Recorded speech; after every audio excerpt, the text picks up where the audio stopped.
Going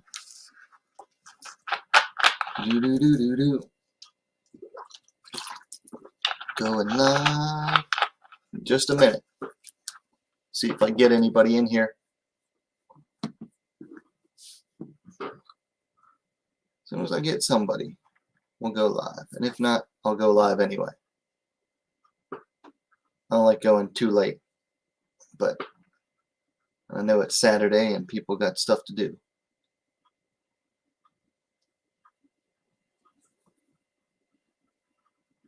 So we'll just wait. We'll give it a minute first, and then don't get anybody after a minute. Then we'll just go live and continue anyway. But I'm not going to start until I give people a chance to come in.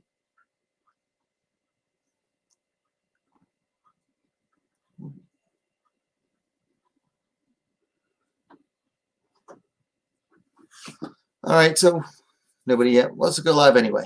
All right, welcome back to WMA Now with your host, Chuck Stevens, and welcome to episode 118 of the WMA Report comprehensive show where we go over pretty much everything that's going on within the world of the women's divisions of mixed martial arts, fight results, news, previews, a little bit of everything. Tonight, we're going to be talking about the war of words that has been going on this week on Twitter between Alpha Cat Zingano and Cris Cyborg Justino. They're jawing at each other, basically making these accusations that you see on the little cover there. But we'll get to that in a second. First up, let's get some fight results done. So first up, last week at LFA, what was it, 122, had Brittany Cloudy defeated, who was that girl? I'm not even prepped. LFA 122.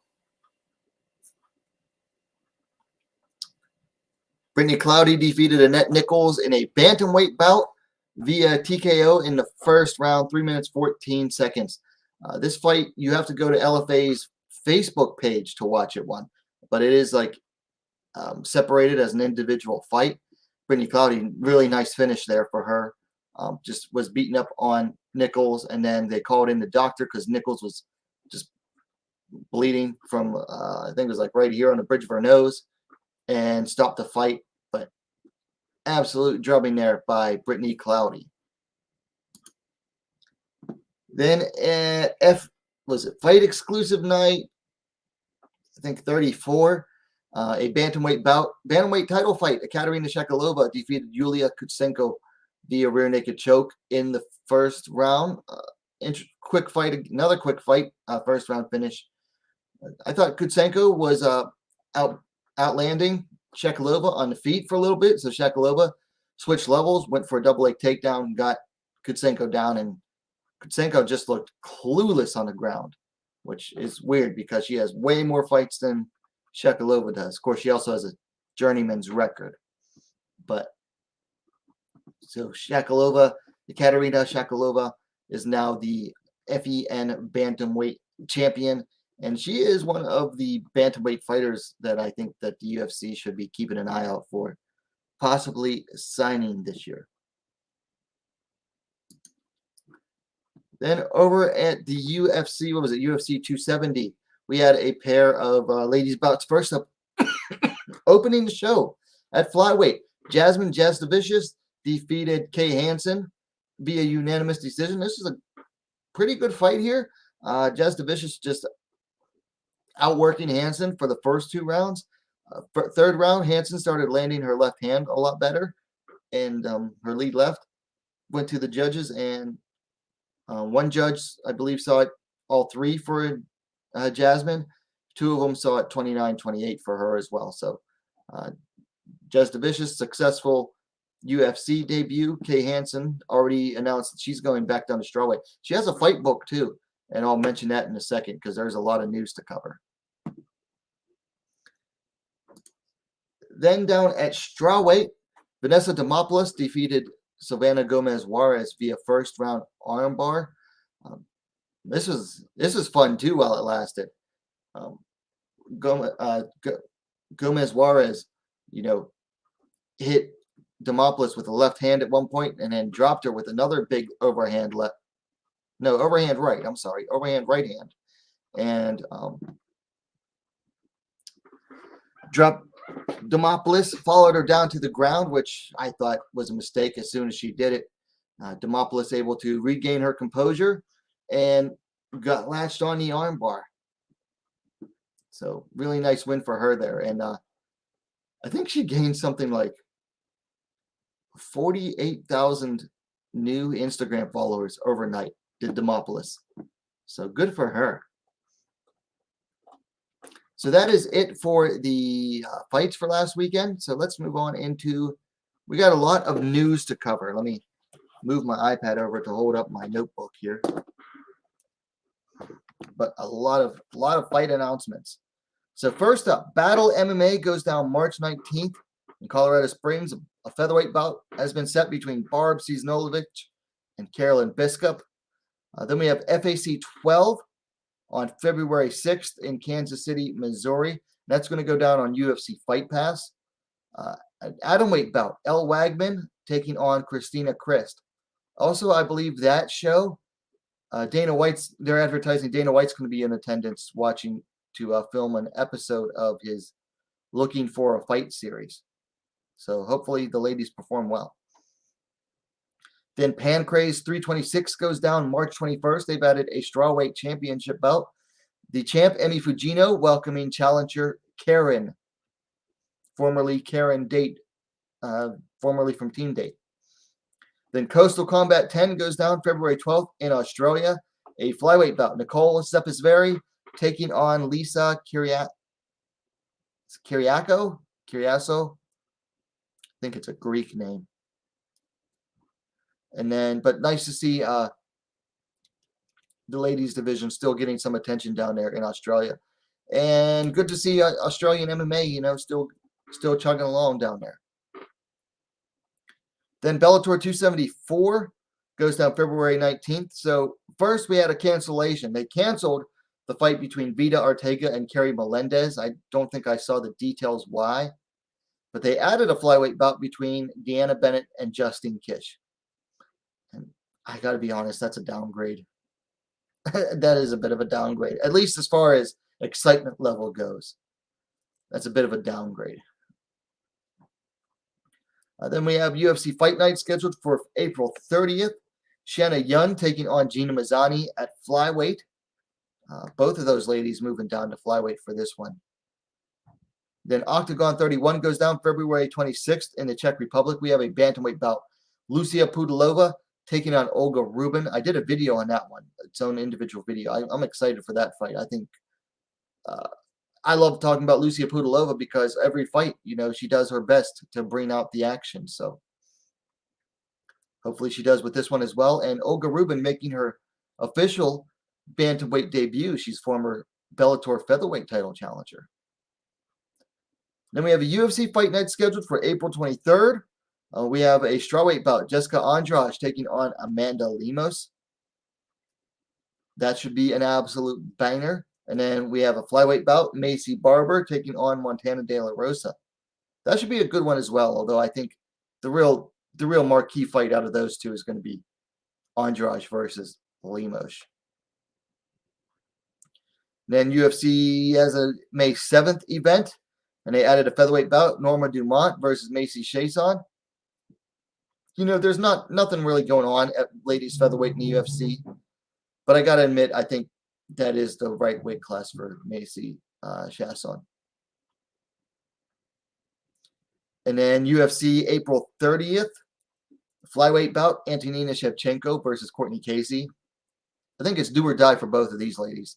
Neither of them have been having very good runs. Especially Courtney Casey. I always feel like she's one loss away from getting cut lately. Shevchenko might get a stay of execution just because her sister's the champ. That tends to help things out. But for Casey, it is absolutely do or die in that one.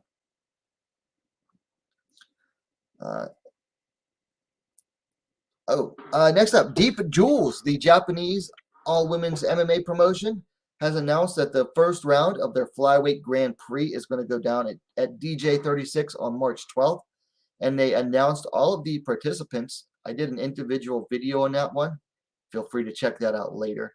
But the two biggest names are Shizuka Sugiyama and Rin Nakai. Those two are the early favorites. They're by far the most experienced fighters in that tournament. But for the dark horse, I would say Hanako Sawa, the former Japanese Olympic team wrestler. So I think she was an alternate, but still very high level wrestling from her. And then here's an interesting bit of news. Mongolian Olympic judo bronze medalist Uransetseg Munkbat has announced her retirement from judo and will be focusing on mixed martial arts. That's big news. You know, an Olympic judo going to be focusing on MMA. She also was a 2010 Sambo world champ. She's currently 31 years old. So, you know, that's not particularly old. She's still got plenty of time. I mean, she might have some, I would imagine she has some miles on her from judo. But she was a 3-time Olympian. Last one was what, technically the 2020 Olympics, but took place last year in 2021, and she captured the bronze. So she's both a bronze medalist in judo in the Olympics and a former Sambo world champ. That is some high level skills, and especially the Sambo will help transfer the skills over to MMA. So I might have to do. I'm gonna put a star next to that one because I'm probably gonna make a video talking about her individually, because that's some exciting news to get an Olympian moving over to MMA. And I believe she's actually around atom weight in weight, but I think she also has her eyes set on the UFC, so she might move up to strawweight, which strawweight could definitely use another high-level grappler. I mean, that division could always use more grapplers. Bellator London goes down May 13th. They added a flyweight bout. Denise Kielholtz taking on Kata Watanabe. I think Bellator is trying to murder Kata Watanabe, I'll be honest. I mean, she got TKO'd standing against freaking Liz Carmouche of all people. Kielholtz is going to freaking knock her out cold. That's my early prediction on that one. Kielholtz to knock Kata Watanabe out cold. I mean, if you're getting TKO'd standing by Liz Carmouche, what are you going to do against Denise Kielholtz with her elite level striking? And she's a judoka as well. She's a black belt in judo. So it's going to be bad news for Kata Watanabe in that one. Got 5 people watching right now. The chat is open. Feel free to say something in the chat. Here's some news. So PFL Challenger Series Week 3, which goes down March 4th, is going to feature women's lightweight. So I had that pulled up earlier. I saw a list of participants for that earlier.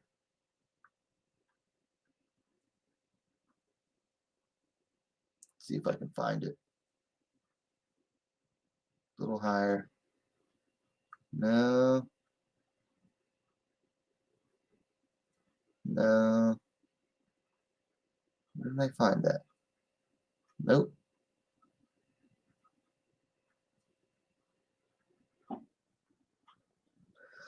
Okay, so here's who they have. They have Cynthia Veskin of France, Jackie Cataline of the US, Martina Jindrova of, I believe that's the Czech Republic, Jacqueline Cavalcanti, Julia Dorney of Germany, Jesslyn Michelle of the US, and Michelle Montague of, I believe, New Zealand, and Olivia Parker of the US. I'm not too familiar with these ladies. They haven't announced the fights that are going to go down yet. Parker's the one I'm most familiar with because she fought in both She fought for Bellator once and Invicta once, I think, and those were both of her 2 losses. So I've heard of Martina Jindrova. I might have watched a fight or 2 of hers. I can't remember, but the rest of them I'm unfamiliar with.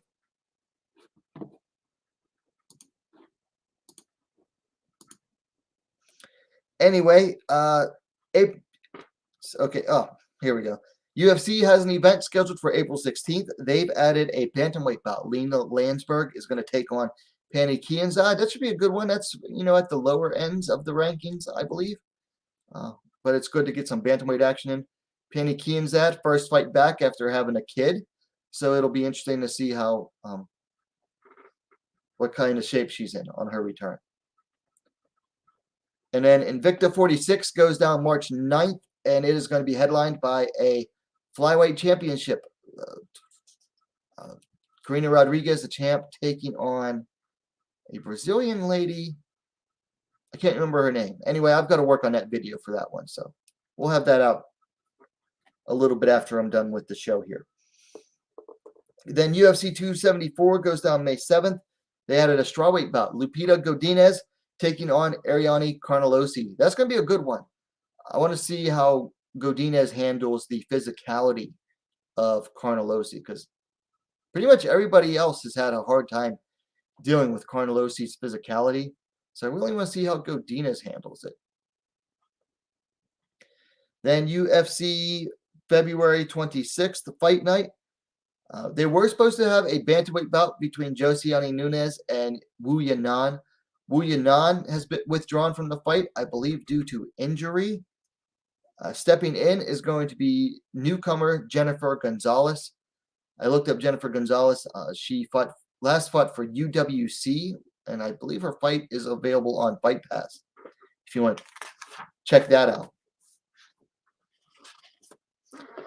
Then 2 more items. UFC Fight Night, April 9th, has added a strawweight bout. Kay Hansen taking on Piera Rodriguez. So Hansen getting a somewhat fast turnaround, or at least a fast turnaround as far as a fight announcement goes, because she just fought last weekend at flyweight. She's going to move back down to strawweight, which she said she was. Already has a fight lined up with newcomer Piera Rodriguez. Piera Rodriguez got signed off of the Contender Series last year. And she was LFA strawweight champ for all of like a week. And then Lux Fight League 21 goes down March 18th, and that'll be on Fight Pass. They've added the inaugural flyweight championship, also the finals of the flyweight tournament. Victoria Alba taking on Daniela Villasmil. So keep an eye out for that one. I lost track. I'll be honest. I lost track of that flyweight title, or the flyweight tournament. They spread it out really far, so I lost track of it. I was trying to keep an eye on it, but now the final is set, and the winner will be crowned, and also crowned the inaugural flyweight championship for Lux Fight League. So that'll be fun. Anyway, that's it for the news. No fights this weekend. Like, none, really, that were worth watching. So, wanted to talk today a little bit about, I'll enlarge it more. Cris Cyborg and Cat Zingano jawing at each other on Twitter. And it all started with this article from MMA Fighting back on the 20th, which was last Thursday. It says Cat Zingano gives latest on potential title fight versus Cris Cyborg, hopes to still avenge losses in future. It says Cat Zingano appears to have a date set for her first appearance of 2022 inside the Bellator cage, although her opponent and a potential shot at Cris Cyborg for the featherweight title is unclear. Zingano, who recently was featured on a new series, for Whistle entitled Double Duty, which details her road to mixed martial arts and becoming the first mom to ever compete in the UFC, is 2-0 since signing with Bellator. In her most recent appearance, Alpha submitted Olivia Parker in the first round at Bellator 256 to pick up her first finish since stopping Amanda Nunes at UFC 178 in September 2014. Cyborg has called for a fight with Zingano following her previous 2 title defenses against Leslie Smith and Sinead Kavanaugh.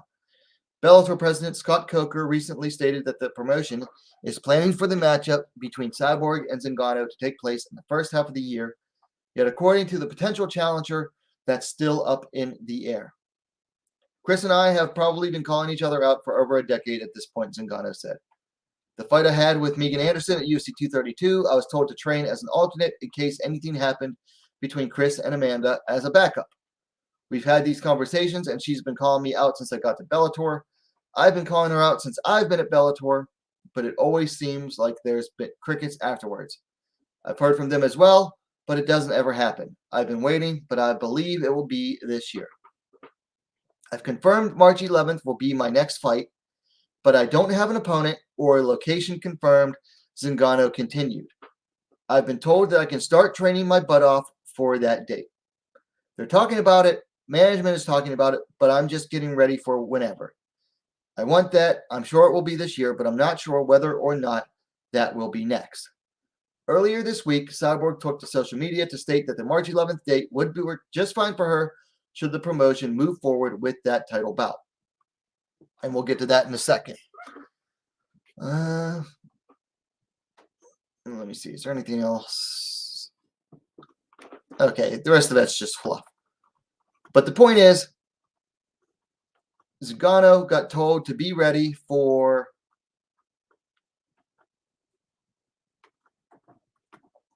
where is it at? March 11th. So Zingano got told by her team or by Bellator, hey, we got you a fight date for March 11th. They didn't tell her an opponent, but they gave her a date, and they said, start getting ready. They didn't say who it was.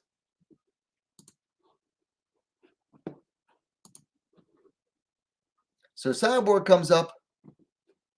You know, nobody asked her to. She did this of her own volition. Cyborg comes up and says, just check my schedule, and March 11th, I'm available. And this is an excerpt from that article that I just read to you guys.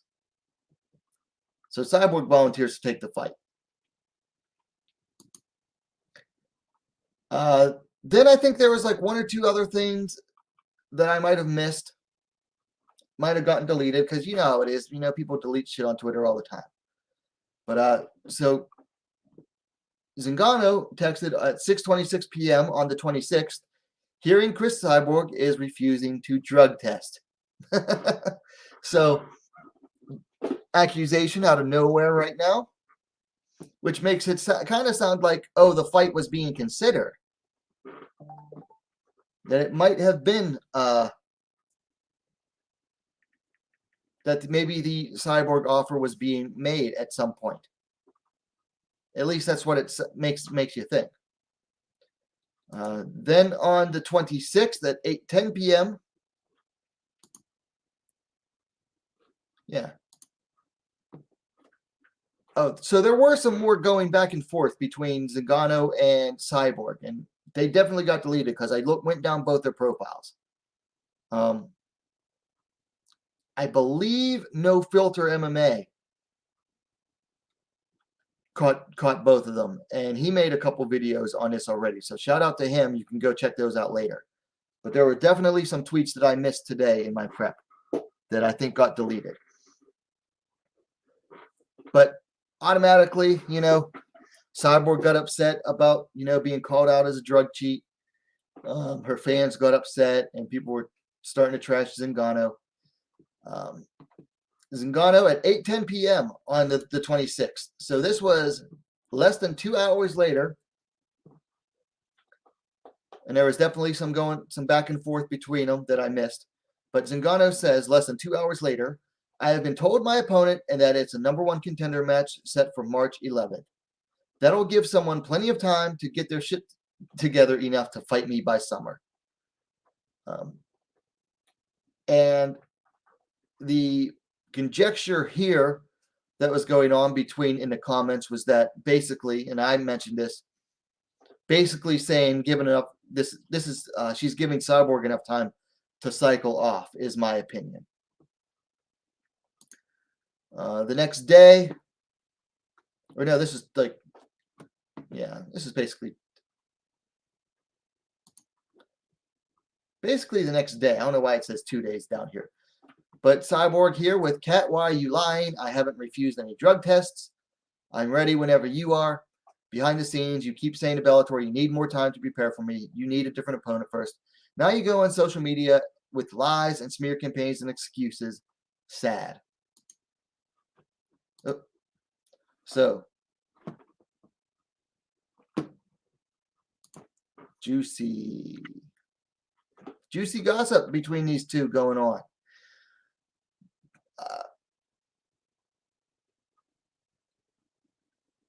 So I've got some people in the chat. I'd like to know your opinions. And if you're watching this on a playback, let me get your opinion as well in the comments. Here's my opinion. Would it surprise me that Cyborg is juicing? No. No, it would not. She's tested positive in the past, and people are going to say, well, that was over 10 years ago. Okay. She's had a lot of suspicious behavior since then, though. She tested positive for a diuretic that she then had to get a retroactive TUE for because she failed to put it on the form that she was taking it. She had to go all the way to Brazil. Even though she lives in the U.S., she had to go all the way to Brazil to get a doctor's slip for it and then apply for a retroactive TUE because she failed to ask for a TUE ahead of time, failed to put it on the form that she was taking a diuretic that was prescribed, and popped hot for that. Let's see, another time, that was with USADA in the UFC. Another time, she was training way out in the jungle in Thailand, and a collection agent for USADA showed up at her gym, and her team had the collection agent arrested.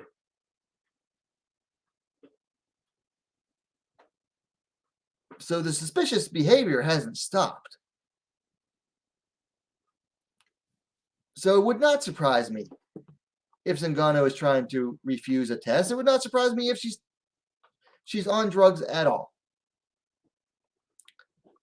As for Zingano, I don't know why Cyborg is so desperate to fight her.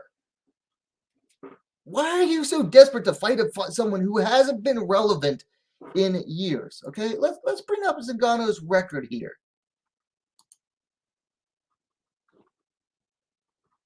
Okay, let's bring up Kat Zingano's record. Okay. Here's her record going all the way back to 2014. She has the win over Nunes in 2014. Doesn't fight until the next year, till February. That was in September. Loses to Ronda Rousey in February. Doesn't take another fight until July of the next year. Loses to Pena in 2016. Takes 2 years off. Loses to Ketlen Vieira in 2018. Then she has her most active year of her career since 2010. She fights 3 times in 2018. Okay? Starts with the loss to Ketlen Vieira. Picks up a win over Marion Renault, and then loses to Megan Anderson, which was that was a weird one. I'll admit, I'll give her that one. That was weird. Takes 2 years off. Doesn't fight till September of 2020. Fights Gabby Holloway. Gabby Holloway, meanwhile, let's look up her record real quick. 6-6. Hadn't fought since 2017. So she had a 3-year layoff from between winning against Alexis Dufresne at Bellator 174 to fighting Kat Zingano.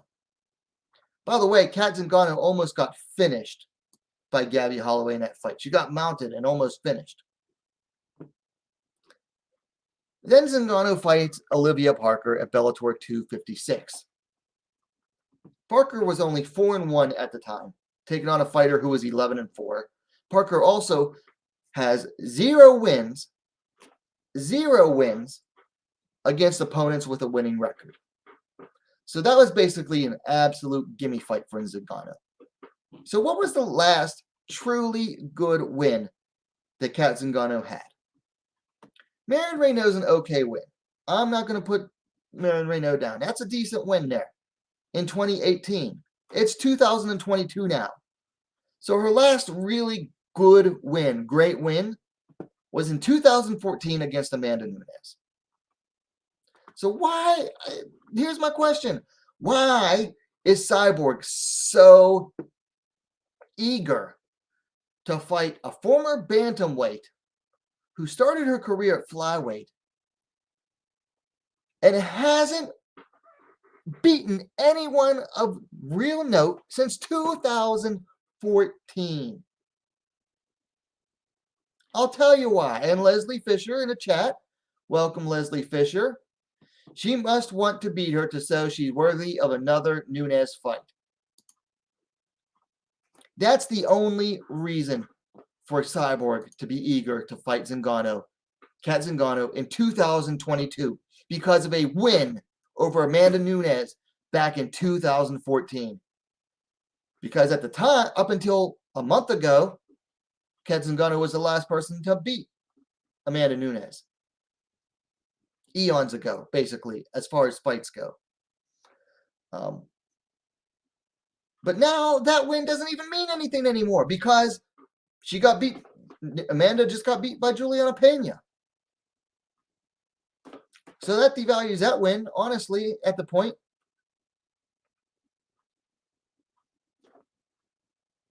So why are you so eager to fight someone that hasn't had a good win since 2014? That's just lame.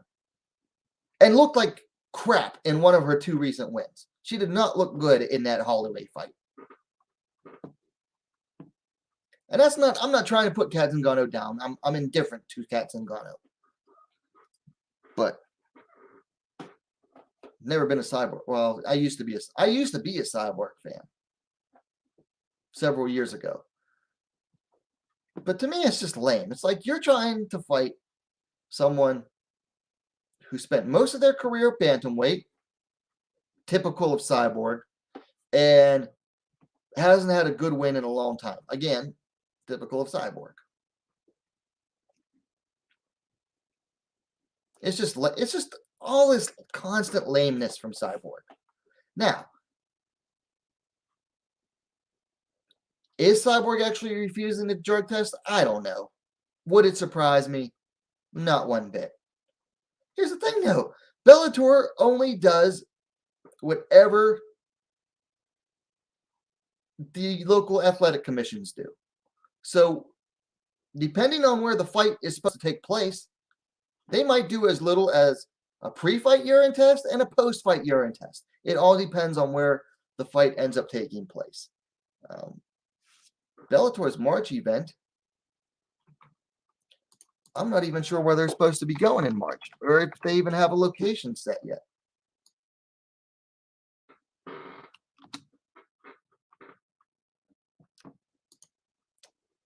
Of course, Topology doesn't want to work right.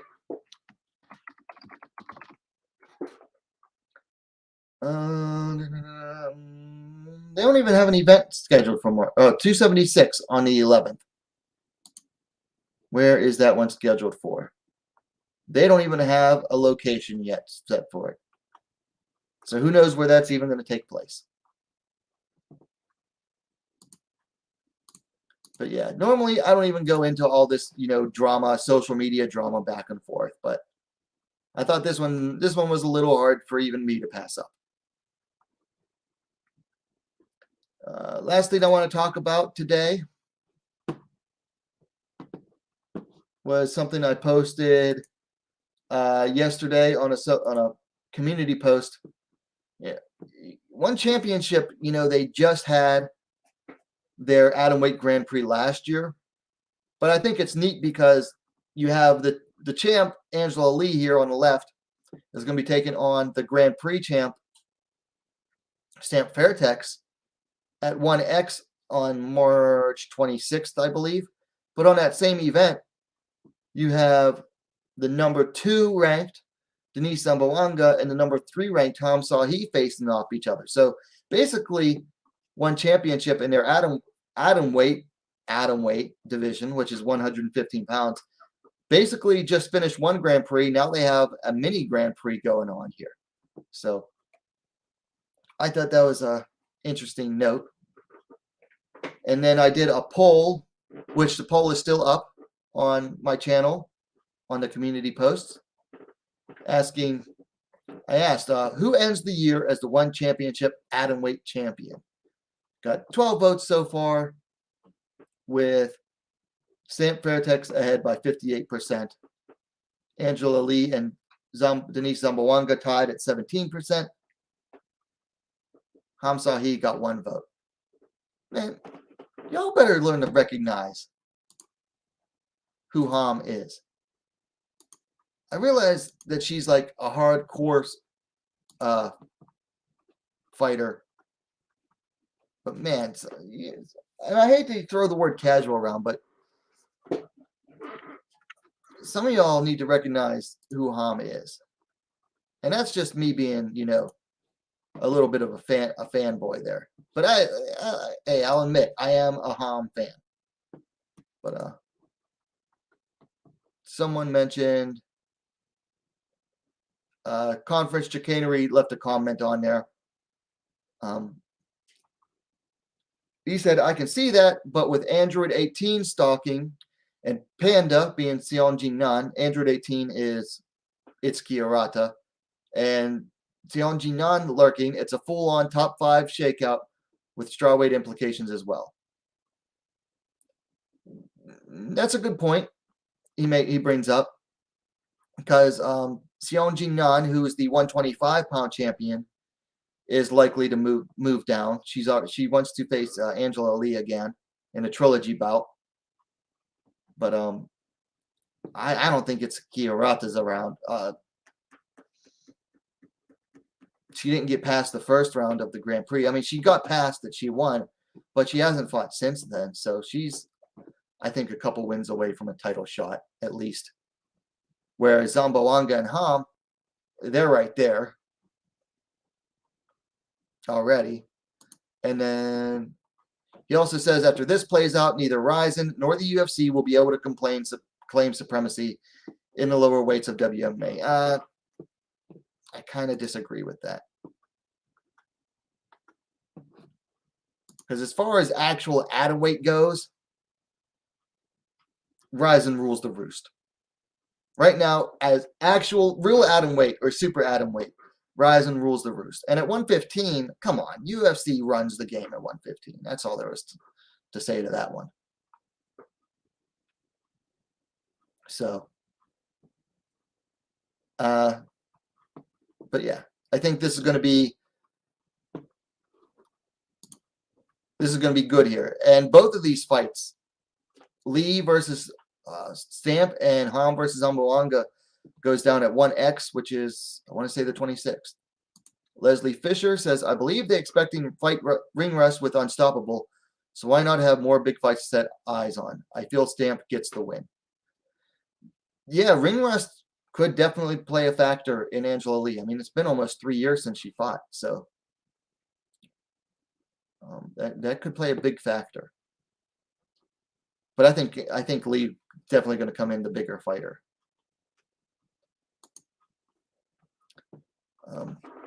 So that's really all I have for you. You know, like I said, I was going to keep this stream kind of short tonight. I do have other stuff I want to work on, but got 6 people watching concurrently right now. If you have anything, any questions, gripes, complaints, comments, compliments, flattery, feel free to leave them in the chat real quick.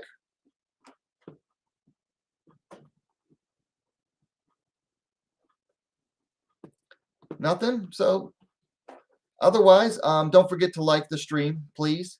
I forgot to mention that at the beginning of the video. Please give a like. That helps, gets the algorithm going, activates it, lets people know to come and watch. Let me know your thoughts on anything discussed, but especially the Zingano versus Cyborg situation in the comments down below if you're watching on replay. And while you're at it, don't forget to subscribe to WMAC Now, the best, most complete women's mixed martial arts dedicated platform on YouTube. Hit the bell for notifications too. That way you'll know whenever something goes, when I go live or when a video pops up. And we'll see you next time.